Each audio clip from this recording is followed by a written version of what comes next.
y va. Jusqu'au bout, elle aura lutté contre une réforme qui va à l'encontre de ses principes. La déchéance de nationalité et la réforme de trop pour Christiane Taubira, applaudie pour sa résistance par la démission par une partie de la gauche.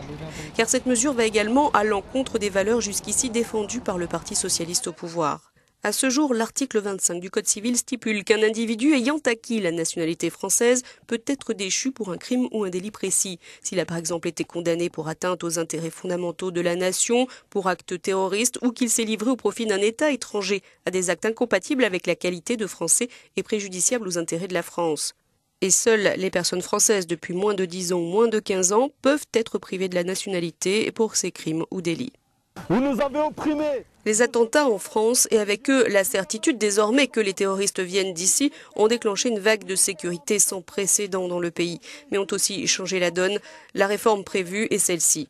La possibilité de déchoir de leur nationalité des Français binationaux nés français et non plus seulement ayant acquis cette nationalité après leur naissance est le changement principal de cette proposition. Il nécessite la révision de l'article 34 de la Constitution française. C'est une sanction lourde que la nation est légitimement en droit d'infliger à celui qui l'a trahi au plus haut point.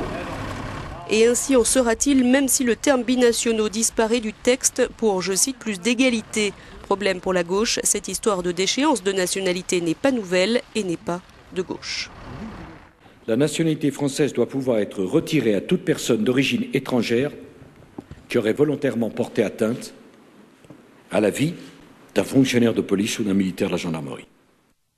Voici à l'époque la réponse de François Hollande. La déchéance de nationalité, est-ce que ça va améliorer en quoi que ce soit la protection et la sécurité de nos concitoyens? Non. Est-ce que c'est conforme à notre histoire, à nos traditions, à notre constitution? Pourquoi remettrait-on en cause ces principes essentiels?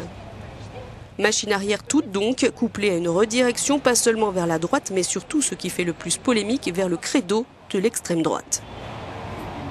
Quant aux binationaux participants de ces mouvances islamistes, ils doivent être déchus de leur nationalité. Alors cette réforme constitutionnelle est-elle dirigée contre les Français binationaux de naissance sans l'assumer? Ou bien la France pourra-t-elle vraiment rendre ses citoyens apatrides? Juridiquement, les experts affirment que c'est possible et qu'il faudrait des années à la Cour européenne des droits de l'homme ou la Cour de justice de l'Union européenne pour l'interdire.